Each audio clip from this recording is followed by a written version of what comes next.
Hi hello ನಮಸ್ತೆ ಎಲ್ಲರಿಗೂ S P S media ಚಾನಲಿನ ಮತ್ತೊಂದು ವಿಡಿಯೋಗೆ ಸ್ವಾಗತ ಸುಸ್ವಾಗತ.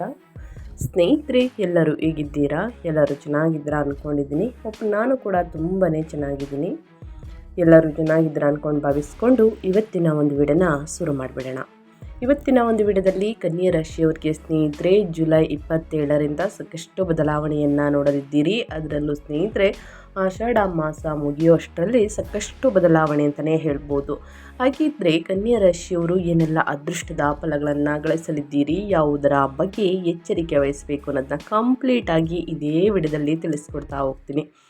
ಇದನ್ನೆಲ್ಲ ತಿಳ್ಕೋಬೇಕು, ಸಣ್ಣ ಪುಟ್ಟ ಪರಿಹಾರಗಳನ್ನೆಲ್ಲ ಫಾಲೋ ಅಪ್ ಮಾಡಬೇಕು ಅಂದರೆ ಎಲ್ಲೂ ಕೂಡ ವಿಡಿಯೋನ ಸ್ಕಿಪ್ ಮಾಡಬಾರ್ದು. ಕನ್ಯಾ ರಾಶಿಯವರು ಅಂದರೆ ವಿಡಿಯೋನ ಕಟ್ ಮಾಡಿ ಓಡಿಸ್ಕೊಂಡು ಹೋಗಿ ನೋಡ್ತೀನಿ ಅಂದರೆ ಫುಲ್ ಇನ್ಫಾರ್ಮೇಷನ್ ಅರ್ಥ ಆಗಲ್ಲ. ಸೊ ಹಾಗಾಗಿ ಎಲ್ಲ ವಿಡಿಯೋದಲ್ಲೂ ತಿಳಿಸ್ತಾ ಇರ್ತೀನಿ. ಮೊದಲಿಂದ ಕೊನೆ ತನಕ ಸಂಪೂರ್ಣವಾಗಿ ವಿಡಿಯೋವನ್ನು ವಾಚ್ ಮಾಡಿ. ವಿಡಿಯೋದಲ್ಲಿ ಒಳ್ಳೆ ಮಾಹಿತಿ ಸಿಕ್ಕಿದ್ದಲ್ಲಿ, ಈ ವಿಡಿಯೋ ಯೂಸ್ಫುಲ್ ಅನಿಸಿದ್ದಲ್ಲಿ ದಯವಿಟ್ಟು ವಿಡಿಯೋಗೆ ಲೈಕ್ ಕೊಡೋದನ್ನ ಮರ್ತಿದ್ರೆ ಲೈಕ್ ಮಾಡಿ.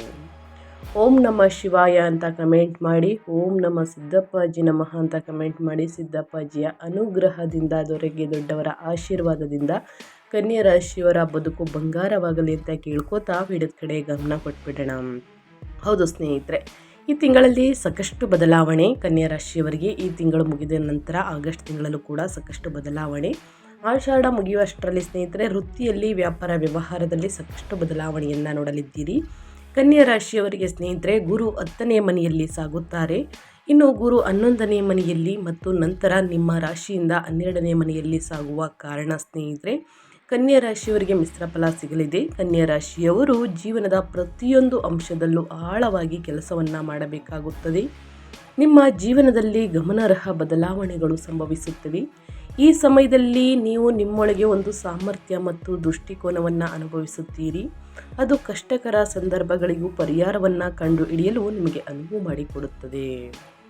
ಸೊ ಹಾಗಾಗಿ 2026ರಲ್ಲಿ ಜುಲೈ ಎಂಡಿನಿಂದ ಕನ್ಯಾ ರಾಶಿಯವರಿಗೆ ಪ್ರಮುಖ ಗ್ರಹಗಳ ಚಲನೆಗಳು ಕ್ರಮೇಣ ನಿಮ್ಮ ನಿರ್ಧಾರಗಳು ಮತ್ತು ಆದ್ಯತೆಗಳನ್ನು ಪಕ್ವಗೊಳಿಸುತ್ತದೆ. ಇದು ನಿಮ್ಮ ಯೋಜನೆಗಳನ್ನು ಬಲಪಡಿಸಲು, ಹಳೆಯ ಪ್ರಯತ್ನಗಳನ್ನು ಸ್ಥಿರಗೊಳಿಸಲು ಮತ್ತು ಹೊಸ ಅವಕಾಶಗಳನ್ನು ವಶಪಡಿಸಿಕೊಳ್ಳಲು ಸಮಯ. ಹಣಕಾಸಿನ ವಿಷಯಗಳು ಸ್ಥಿರತೆಗೆ ಕಾರಣವಾಗುತ್ತವೆ, ಸಂಬಂಧಗಳು ಪ್ರಬುದ್ಧವಾಗುತ್ತವೆ ಮತ್ತು ನಿಮ್ಮ ಆರೋಗ್ಯವು ಕೂಡ ಕ್ರಮೇಣ ಸುಧಾರಿಸುತ್ತದೆ. ಒಟ್ಟಾರೆಯಾಗಿ ಹೇಳಬೇಕು ಅಂದರೆ 2026ರ ಕನ್ಯಾ ರಾಶಿಯವರ ಜಾತಕವು ಸ್ನೇಹಿತರೆ ಜುಲೈ ತಿಂಗಳ ನಂತರ ಅರಿವು ಮತ್ತು ಜವಾಬ್ದಾರಿಯುತ ಪ್ರಗತಿಯ ವರ್ಷ ಅಂತಲೇ ಹೇಳಬಹುದು ಎಂದು ಗ್ರಹಗಳ ಸೂಚನೆ. ನಿಮ್ಮ ಜೀವನದ ಪ್ರತಿಯೊಂದು ಕ್ಷೇತ್ರದಲ್ಲೂ ನೀವು ಸಮತೋಲನ ಮತ್ತು ಯಶಸ್ಸನ್ನು ಅನುಭವಿಸುವಿರಿ. ಆದರೆ ನೀವು ಸವಾಲುಗಳನ್ನು ಸಹ ಎದುರಿಸಬೇಕಾಗುತ್ತದೆ. ಹಾಗಿದ್ರೆ ಯಾವುದರ ಬಗ್ಗೆ ಏನು ಎತ್ತ ಅನ್ನೋದನ್ನ ಕಂಪ್ಲೀಟಾಗಿ ತಿಳಿಸ್ಕೊಡ್ತಾ ಹೋಗ್ತೀನಿ.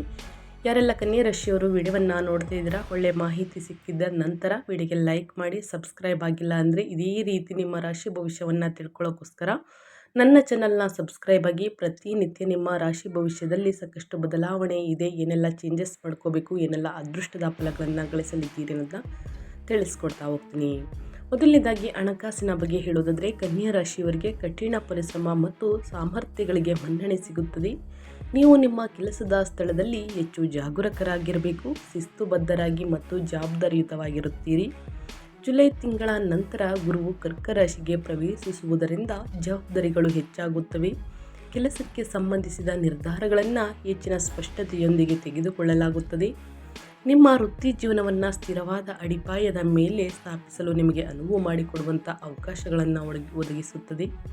ಮೀನರಾಶಿಯಲ್ಲಿ ಶನಿಯ ಸ್ಥಾನವು ತಾಳ್ಮೆ ಮತ್ತು ಕಾರ್ಯತಂತ್ರದ ಅಗತ್ಯವಿರುತ್ತದೆ.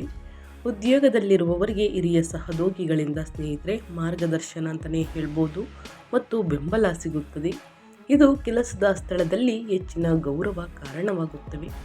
ನೀವು ಹೊಸ ದಿಕ್ಕು ಅಥವಾ ಬದಲಾವಣೆಯನ್ನು ಯೋಜಿಸುತ್ತಿದ್ದರೆ ಈ ವರ್ಷ ಬಲವಾದ ಅಡಿಪಾಯವನ್ನು ಒದಗಿಸುತ್ತದೆ.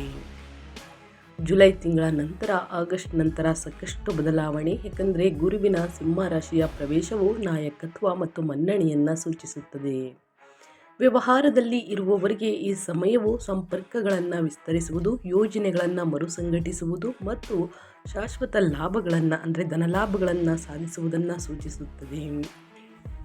ಆಗಸ್ಟ್ ತಿಂಗಳ ಕೊನೆಯಲ್ಲಿ ರಾಹು ಮತ್ತು ಕೇತುವಿನ ಸಂಚಾರವು ದೀರ್ಘಾವಧಿಯ ಚಿಂತನೆಯಲ್ಲಿ ಬದಲಾವಣೆಯನ್ನು ತರುತ್ತದೆ. ಆದಷ್ಟು ತಾಳ್ಮೆ ಮತ್ತು ಸ್ಥಿರತೆಯಿಂದ ಮಾಡಿದ ಪ್ರತಿಯೊಂದು ಪ್ರಯತ್ನವು ನಿಮಗೆ ಸ್ನೇಹಿತರೆ ತಡವಾದರೂ ಕೂಡ ಸಕಾರಾತ್ಮಕ ಫಲಿತಾಂಶ ನೀಡಲಿದೆ ಅಂತಲೇ ಹೇಳ್ಬೋದು. ಯಾವುದೇ ಕೆಲಸದಲ್ಲಿ ಆತುರ ಪಡುವುದನ್ನು ನಿಲ್ಲಿಸಿ, ಅದು ಹಾನಿಕರವಾಗಬಹುದು. ಒಟ್ಟಾರೆಯಾಗಿ ಏನೆಲ್ಲ ಬದಲಾವಣೆಯನ್ನು ಹಣಕಾಸಿನ ವಿಚಾರದಲ್ಲಿ ಕನ್ಯಾ ರಾಶಿಯವರು ಎಚ್ಚರಿಕೆ ವಹಿಸಬೇಕು, ಏನೆಲ್ಲ ಅದೃಷ್ಟದ ಫಲಗಳನ್ನು ಗಳಿಸಲಿದ್ದೀರಿ ಅಂತ ಕಂಪ್ಲೀಟಾಗಿ ತಿಳಿಸ್ಕೊಟ್ಟಿದ್ದೀನಿ. ಇನ್ನು ಅದೇ ರೀತಿ ವೃತ್ತಿ ಜೀವನದ ಬಗ್ಗೆ ಹೇಳೋದಾದರೆ ಕನ್ಯಾ ರಾಶಿಯವರಿಗೆ ವೃತ್ತಿ ಮತ್ತು ವ್ಯವಹಾರದ ವಿಷಯದಲ್ಲಿ ಯಶಸ್ಸನ್ನು ತರುತ್ತದೆ. ನಿಮ್ಮ ವೃತ್ತಿ ಜೀವನಕ್ಕೆ ಹೊಸ ಶಕ್ತಿ ಮತ್ತು ಆವೇಗವನ್ನು ತರುತ್ತದೆ. ಕೆಲಸದಲ್ಲಿ ನಿಮ್ಮ ಕಾರ್ಯಕ್ಷಮತೆ ಸುಧಾರಿಸುವುದಲ್ಲದೆ ನಿಮ್ಮ ನಾಯಕತ್ವ ಕೌಶಲ್ಯಗಳು ಸಹ ಒಳೆಯುತ್ತವೆ. ನಿಮಗೆ ಗುರಿಗಳನ್ನು ಹೊಂದಿಸಲು, ಯೋಜನೆಗಳನ್ನು ರೂಪಿಸಲು ಮತ್ತು ಅವುಗಳನ್ನು ಪರಿಣಾಮಕಾರಿಯಾಗಿ ಕಾರ್ಯಗತಗೊಳಿಸಲು ಅವಕಾಶಗಳನ್ನು ಒದಗಿಸುತ್ತದೆ. ಉದ್ಯೋಗದಲ್ಲಿರುವವರಿಗೆ ಈ ವರ್ಷ ನಿಮ್ಮ ಕೆಲಸದಲ್ಲಿ ಸ್ಥಿರತೆ ಮತ್ತು ಪ್ರಗತಿಯನ್ನು ತರುತ್ತದೆ. ಅನೇಕ ವ್ಯಕ್ತಿಗಳಿಗೆ ಹೊಸ ಜವಾಬ್ದಾರಿಗಳನ್ನು ನೀಡಲಾಗುವುದು. ಇದು ನಿಮ್ಮ ಸಾಮರ್ಥ್ಯಗಳನ್ನು ಮತ್ತಷ್ಟು ಬಲಪಡಿಸುತ್ತದೆ. ನೀವು ಉದ್ಯೋಗ ಬದಲಾವಣೆಯನ್ನು ಪರಿಗಣಿಸುತ್ತಿದ್ದರೆ ಸರಿಯಾದ ಸಮಯದಲ್ಲಿ ನೀವು ಉತ್ತಮ ಆಯ್ಕೆಗಳನ್ನು ಕಂಡುಕೊಳ್ಳಬಹುದು. ವ್ಯವಹಾರದಲ್ಲಿ ಇರುವವರಿಗೆ ಬೆಳವಣಿಗೆ ಮತ್ತು ವಿಸ್ತರಣೆಯನ್ನು ಸೂಚಿಸುತ್ತದೆ. ಪಾಲುದಾರಿಕೆಯಲ್ಲಿ ಇರುವವರಿಗೆ ಪ್ರಯೋಜನಕಾರಿಯಾಗಿರುತ್ತದೆ, ಆದರೆ ಎಚ್ಚರಿಕೆಯ ಅಗತ್ಯ. ನೀವು ಹೊಸ ಯೋಜನೆಗಳು, ಹೊಸ ಸಂಪರ್ಕಗಳು ಮತ್ತು ಹೊಸ ಅವಕಾಶಗಳಲ್ಲಿ ತೊಡಗಿಸಿಕೊಳ್ಳಬಹುದು. ಕೆಲಸವು ಸ್ವಲ್ಪ ಒತ್ತಡವನ್ನು ಅನುಭವಿಸಬಹುದಾದರೂ ನಿಮ್ಮ ಆತ್ಮವಿಶ್ವಾಸವು ನಿಮ್ಮನ್ನು ಸರಿಯಾದ ದಿಕ್ಕಿನಲ್ಲಿ ಮುನ್ನಡೆಸುತ್ತದೆ. ಒಟ್ಟಾರೆಯಾಗಿ ಹೇಳಬೇಕು ಅಂದರೆ ಈ ತಿಂಗಳ ನಂತರ ನಿಮ್ಮ ನಿರ್ಧಾರಗಳು ದೂರಗಾಮಿ ಫಲಿತಾಂಶಗಳನ್ನು ನೀಡಬಹುದು. ಆದ್ದರಿಂದ ಆತುರ ಪಡದಿರುವುದು ಉತ್ತಮ. ಹಣಕಾಸಿನ ವಿಚಾರದಲ್ಲೂ ಕೂಡ, ವೃತ್ತಿ ವ್ಯವಹಾರದಲ್ಲೂ ಕೂಡ ಆತುರ ಪಡಬೇಡಿ ಅಂತ ತಿಳಿಸಿದ್ದೀನಿ. ಆ ವಿಚಾರದ ಬಗ್ಗೆ ಬಹಳಷ್ಟು ಎಚ್ಚರಿಕೆ ವಹಿಸಿ ಏನೆಲ್ಲ ಆಗ್ಬೋದು ಅನ್ನೋದು ಕೂಡ ತಿಳಿಸ್ಕೊಟ್ಟಿದ್ದೀನಿ ಸ್ನೇಹಿತರೆ. ಇನ್ನು ಮೇಯ್ನ್ ಆಗಿ ನಿಮ್ಮ ಹೆಲ್ತ್ ಬಗ್ಗೆ ಹೇಳೋದಾದರೆ ನಿಮ್ಮ ಆರೋಗ್ಯದಲ್ಲಿ ಏನೆಲ್ಲ ಬದಲಾವಣೆಗಳನ್ನು ಗ್ರಹಗಳು ಸೂಚಿಸಲಿದೆ, ಯಾವುದರ ಬಗ್ಗೆ ಹೆಲ್ತ್ ಬಗ್ಗೆ ಎಚ್ಚರಿಕೆ ವಹಿಸಬೇಕು ಅನ್ನೋದನ್ನ ನೋಡೋದಾದರೆ ಕನ್ಯಾ ರಾಶಿಯವರಿಗೆ ಆರೋಗ್ಯದ ವಿಷಯದಲ್ಲಿ ಹೇಳಬೇಕು ಅಂದರೆ ಮಿಶ್ರ ಫಲ ದೊರೆಯಲಿದೆ ಸ್ನೇಹಿತರೆ. ಈ ತಿಂಗಳ ನಂತರ ಮುಂದಿನ ತಿಂಗಳ ಆರಂಭವು ಸಾಮಾನ್ಯವಾಗಿರಲಿದೆ ಅಂತಲೇ ಹೇಳ್ಬೋದು. ಆದರೆ ಆಯಾಸ, ಒತ್ತಡ ಅಥವಾ ಅವಮಾನದಿಂದ ಸ್ನೇಹಿತರೆ ಉಂಟಾಗುವಂತಹ ಯಾವುದೇ ಸಮಸ್ಯೆಗಳ ಬಗ್ಗೆ ನೀವು ಜಾಗರೂಕರಾಗಿರಬೇಕು. ಮೀನರಾಶಿಯಲ್ಲಿ ಶನಿಯ ಸ್ಥಾನವು ಶಿಸ್ತು ಮತ್ತು ಕ್ರಮಬದ್ಧತೆಯ ಅಗತ್ಯವಿರುತ್ತದೆ. ಕ್ರಮೇಣ ನಿಮ್ಮ ಶಕ್ತಿ ಮತ್ತು ಸಹಿಷ್ಣುತೆ ಸುಧಾರಿಸುತ್ತದೆ. ಜುಲೈ ತಿಂಗಳ ನಂತರ ಕಟಕ ರಾಶಿಗೆ ಗುರುವಿನ ಪ್ರವೇಶವು ನಿಮ್ಮ ಆರೋಗ್ಯದ ಅರಿವನ್ನು ಹೆಚ್ಚಿಸುತ್ತದೆ. ಆರೋಗ್ಯಕರ ಮತ್ತು ಶಿಸ್ತಿನ ಜೀವನ ಶೈಲಿಯನ್ನು ಅಳವಡಿಸಿಕೊಳ್ಳಲು ಉತ್ತಮ ಸಮಯವಾಗಿರುತ್ತದೆ. ಹಾಗಾಗಿ ಯೋಗ, ಧ್ಯಾನ ಮತ್ತು ಲಘು ವ್ಯಾಯಾಮವು ಮಾನಸಿಕವಾಗಿ ಮತ್ತು ದೈಹಿಕವಾಗಿ ಸುಧಾರಿಸಲು ನಿಮಗೆ ಸಹಾಯವನ್ನು ಮಾಡುತ್ತದೆ. ನಿಮಗೆ ಯಾವುದೇ ದೀರ್ಘಕಾಲದ ಆರೋಗ್ಯ ಸಮಸ್ಯೆಗಳು ಇದ್ದಲ್ಲಿ ನಿಮ್ಮ ಬಗ್ಗೆ ಕಾಳಜಿ ವಹಿಸಿ. ಆಗಸ್ಟ್ ನಂತರ ಗುರುವಿನ ಸಿಂಹರಾಶಿಯ ಪ್ರವೇಶವು ನಿಮ್ಮ ಆತ್ಮವಿಶ್ವಾಸವನ್ನು ಹೆಚ್ಚಿಸುತ್ತದೆ. ಸಮತೋಲಿತ ಆಹಾರವನ್ನು ಕಾಪಾಡಿಕೊಳ್ಳಿ ಮತ್ತು ಅನಿಯಮಿತ ದಿನಚರಿಗಳನ್ನು ತಪ್ಪಿಸಿ. ತಿಂಗಳ ಕೊನೆಯ ಹಂತದಲ್ಲಿ ರಾಹು ಮತ್ತು ಕೇತುವಿನ ಸ್ಥಾನವು ನಿಮ್ಮ ಜೀವನ ಶೈಲಿಯ ಬಗ್ಗೆ ಜಾಗರೂಕರಾಗಿರಲು ನಿಮಗೆ ಸಲಹೆಯನ್ನು ನೀಡುತ್ತದೆ. ಒಟ್ಟಾರೆಯಾಗಿ ಹೇಳಬೇಕು ಅಂದರೆ ನಿಮ್ಮ ಹೆಲ್ತಲ್ಲಿ ಏನೆಲ್ಲ ಬದಲಾವಣೆಗಳು ಕಂಡು ಬರಲಿದೆ, ಯಾವುದರ ಬಗ್ಗೆ ಎಚ್ಚರಿಕೆ ವಹಿಸಬೇಕು ಅನ್ನೋದು ಕಂಪ್ಲೀಟಾಗಿ ತಿಳಿಸ್ಕೊಟ್ಟಿದ್ದೀನಿ. ಇನ್ನು ಕನ್ಯಾ ರಾಶಿಯ ವಿದ್ಯಾರ್ಥಿಗಳ ಬಗ್ಗೆ ಹೇಳೋದಾದರೆ ಪುಟ್ಟದಾಗಿ ನಿಮ್ಮ ಶಿಕ್ಷಣದ ವಿಷಯದಲ್ಲಿ ಕನ್ಯಾ ರಾಶಿಯವರಿಗೆ 2026 ಜುಲೈ ತಿಂಗಳ ನಂತರ ಆಗಸ್ಟ್ ತಿಂಗಳಲ್ಲಿ ವಿದ್ಯಾರ್ಥಿಗಳು ಯಶಸ್ಸನ್ನು ಸಾಧಿಸಲು ಕಠಿಣ ಪರಿಶ್ರಮ, ಸಮರ್ಪಣೆ ಮತ್ತು ಆತ್ಮವಿಶ್ವಾಸವನ್ನು ಕಾಪಾಡಿಕೊಳ್ಳಬೇಕಾಗುತ್ತದೆ ಎಂದು ಗ್ರಹಗಳು ಸೂಚಿಸುತ್ತಿದೆ. ಅದೃಷ್ಟವು ಕಡಿಮೆ ಪ್ರಯತ್ನದಿಂದ ಹೆಚ್ಚಿನ ಯಶಸ್ಸಿಗೆ ಕಾರಣವಾಗಬಹುದು. ಅಧ್ಯಯನದಲ್ಲಿ ಸ್ಥಿರತೆಯನ್ನು ಕಾಪಾಡಿಕೊಳ್ಳುವುದು ಮತ್ತು ನಿಮ್ಮ ಗುರಿಗಳ ಮೇಲೆ ಕೇಂದ್ರೀಕರಿಸುವುದು ಅತ್ಯುತ್ತಮ ಫಲಿತಾಂಶಗಳನ್ನು ನೀಡುತ್ತದೆ. ಜುಲೈ ನಂತರ ಗುರುವಿನ ಪ್ರಭಾವವು ನಿಮ್ಮ ಜ್ಞಾನ ಕೌಶಲ್ಯಗಳನ್ನು ಹೆಚ್ಚಿಸಬಹುದು. ನೀವು ಸ್ಪರ್ಧಾತ್ಮಕ ಪರೀಕ್ಷೆ, ಉನ್ನತ ಶಿಕ್ಷಣ ಅಥವಾ ವಿಶೇಷ ಕೋರ್ಸ್ಗೆ ತಯಾರಿಯನ್ನು ನಡೆಸುತ್ತಿದ್ದರೆ ಅತ್ಯಂತ ಅನುಕೂಲಕರವಾಗಿರುತ್ತದೆ. ತಿಂಗಳ ಮಧ್ಯದಲ್ಲಿ ತಾಳ್ಮೆ ಮತ್ತು ಶಿಸ್ತು ಅಗತ್ಯವಿರುತ್ತದೆ. ನಿಮ್ಮ ಕಲಿಕಾ ಸಾಮರ್ಥ್ಯ ಹೆಚ್ಚಾಗುತ್ತದೆ ಮತ್ತು ನೀವು ಕಷ್ಟಕರವಾದ ವಿಷಯಗಳನ್ನು ಸಹ ಸುಲಭವಾಗಿ ಅರ್ಥ ಮಾಡಿಕೊಳ್ಳಲು ಸಾಧ್ಯವಾಗುತ್ತದೆ. ಮೀನರಾಶಿಯಲ್ಲಿ ಶನಿಯ ಸ್ಥಾನದಿಂದಾಗಿ ನಿಯಮಿತ ಅಭ್ಯಾಸವನ್ನು ಕಾಪಾಡಿಕೊಳ್ಳುವುದು ಅತ್ಯಗತ್ಯ. ನಿಮ್ಮ ಯಶಸ್ಸಿಗೆ ಸಮಯ ನಿರ್ವಹಣೆ ಮತ್ತು ಸ್ವಯಂ ಶಿಸ್ತು ಪ್ರಮುಖವಾಗಿರುತ್ತದೆ. ನಿಮ್ಮ ಪ್ರಯತ್ನಗಳು ಮತ್ತು ಆತ್ಮವಿಶ್ವಾಸದ ಮುಂದೆ ನಿಮ್ಮ ಅಧ್ಯಯನದಲ್ಲಿನ ಸಣ್ಣ ಸವಾಲುಗಳು ಸಹ ತಡೆಯಲಾಗದು. ಒಟ್ಟಾರೆಯಾಗಿ ಹೇಳಬೇಕು ಅಂದರೆ ಆಗಸ್ಟ್ ತಿಂಗಳಲ್ಲಿ ಸುಮಾರಿಗೆ ರಾಹು ಮತ್ತು ಕೇತುವಿನ ಸಂಚಾರವು ನಿಮ್ಮ ಗುರಿಗಳಿಗೆ ಹೊಸ ಸ್ಪಷ್ಟತೆಯನ್ನು ತರುತ್ತದೆ. ಒಟ್ಟಾರೆಯಾಗಿ ಏನೆಲ್ಲ ಬದಲಾವಣೆಯನ್ನು ನಿಮ್ಮ ಆರೋಗ್ಯ ಮತ್ತು ಶಿಕ್ಷಣದಲ್ಲಿ ನೋಡಲಿದ್ದೀರಿ ಅನ್ನೋದನ್ನ ಕಂಪ್ಲೀಟಾಗಿ ತಿಳಿಸ್ಕೊಟ್ಟಿದ್ದೀನಿ. ಇನ್ನು ಅದೇ ರೀತಿ ನಿಮ್ಮ ವೈಯಕ್ತಿಕ ಜೀವನದ ಬಗ್ಗೆ ಹೇಳೋದಾದರೆ ಏನೆಲ್ಲ ಬದಲಾವಣೆಗಳನ್ನು ನೋಡಲಿದ್ದೀರಿ, ನಿಮ್ಮ ವೈಯಕ್ತಿಕ ಜೀವನ, ಪ್ರೇಮ ಜೀವನ, ಕುಟುಂಬದ ಬಗ್ಗೆ ಹೇಳೋದಾದರೆ ನಿಮ್ಮ ವೈವಾಹಿಕ ಜೀವನದಲ್ಲಿ ಮಿಶ್ರ ಪರಿಣಾಮಗಳನ್ನು ನೀವು ನೋಡುತ್ತೀರಿ. ತಿಂಗಳಲ್ಲಿ ಆರಂಭಿಕ ಸಂಗಾತಿಯ ಆರೋಗ್ಯದಲ್ಲಿ ಇಳಿಕೆ ಕಾಣಬಹುದು. ಇದು ವೈವಾಹಿಕ ಜೀವನಕ್ಕೆ ಒಳ್ಳೆಯದು. ಈ ಸಮಯದಲ್ಲಿ ದಾಂಪತ್ಯ ಜೀವನದಲ್ಲಿ ಸ್ವಲ್ಪ ಸವಾಲುಗಳು ಎದುರಾಗಬಹುದು. ಆದರೆ ನಿಮ್ಮ ಸಂಗಾತಿಯ ತಿಳುವಳಿಕೆ ಮತ್ತು ನಿಮ್ಮ ತಿಳುವಳಿಕೆಯಿಂದ ನೀವು ಅಸಂದರ್ಭಗಳನ್ನು ಸುಲಭವಾಗಿ ಎದುರಿಸಲು ಸಾಧ್ಯವಾಗುತ್ತದೆ. ನಿಮ್ಮ ಸಂಗಾತಿಯು ಉದ್ಯೋಗದಲ್ಲಿದ್ದರೆ ಅವರ ಕಠಿಣ ಪರಿಶ್ರಮವು ಫಲ ನೀಡುತ್ತದೆ. ಈ ಸಮಯದಲ್ಲಿ ಅವರು ನಿಮಗೆ ಸಾಕಷ್ಟು ಸಮಯವನ್ನು ನೀಡಲು ಸಾಧ್ಯವಾಗದಿರಬಹುದು, ಆದರೆ ನೀವು ಅದಕ್ಕೆ ಹೊಂದಿಕೊಳ್ಳಬೇಕು. ನಿಮ್ಮ ಸಂಗಾತಿಗೆ ಅವರ ಪಾಲು ಸಮಯವನ್ನು ನೀಡಿ. ಜುಲೈ ತಿಂಗಳ ನಂತರ ಮಕ್ಕಳ ಸ್ವಭಾವವು ಸ್ವಲ್ಪ ಅಸಮಾಧಾನಗೊಂಡಿರಬಹುದು. ಅವರು ಸಣ್ಣ ಸಣ್ಣ ವಿಷಯಗಳಿಗೂ ಕಿರಿಕಿರಿಗೊಳ್ಳಬಹುದು ಮತ್ತು ಯಾವುದೋ ಒಂದು ವಿಷಯದ ಬಗ್ಗೆ ಹಠಮಾರಿಗಳಾಗಿರಬಹುದು. ಜುಲೈ ನಂತರ ಆಗಸ್ಟ್ ತಿಂಗಳಲ್ಲಿ ಶುಕ್ರನು ಕನ್ಯಾ ರಾಶಿಯಲ್ಲಿ ಸಾಗುತ್ತಾರೆ. ಇದು ಅವರ ವೈವಾಹಿಕ ಜೀವನಕ್ಕೆ ಸಂತೋಷವನ್ನು ತರುತ್ತದೆ. ಅವರ ಆರೋಗ್ಯದಲ್ಲಿಯೂ ಕೂಡ ಸ್ವಲ್ಪ ಇಳಿಕೆ ಕಂಡು ಬರಬಹುದು. ಆದ್ದರಿಂದ ಅವರ ಆರೋಗ್ಯದ ಬಗ್ಗೆಯೂ ಕೂಡ ಕಾಳಜಿ ವಹಿಸಿ. ಅದಿಯಾಗೋ ಸ್ನೇಹಿತರೆ, ಆಗಸ್ಟ್ ತಿಂಗಳಲ್ಲಿ ಅವರ ಸ್ವಭಾವದಲ್ಲಿ ಸುಧಾರಣೆ ಕಾಣಬಹುದು. ನವವಿವಾಹಿತ ದಂಪತಿಗಳು ಮಕ್ಕಳಿಗೆ ಸಂಬಂಧಿಸಿದ ಒಳ್ಳೆಯ ಸುದ್ದಿಗಳನ್ನು ಪಡೆಯಬಹುದು. ಅಂದರೆ ಸಂತಾನ ಭಾಗ್ಯದ ಶುಭವಾರ್ತೆಯನ್ನು ಕೇಳಲಿದ್ದೀರಿ. ನಿಮ್ಮ ಸಂಗಾತಿಯಿಂದ ಏನಾದರೂ ಲಾಭ ಪಡೆಯುವಂತಹ ಬಲವಾದ ಸಾಧ್ಯತೆ ಇದೆ. ಅದೇ ರೀತಿ ಈ ರಾಶಿಯವರಿಗೆ ಪ್ರೀತಿ ಮತ್ತು ಕುಟುಂಬ ಸಂಬಂಧಗಳ ವಿಷಯದಲ್ಲಿ ಮಿಶ್ರವನ್ನು ನೋಡಲಿದ್ದೀರಿ.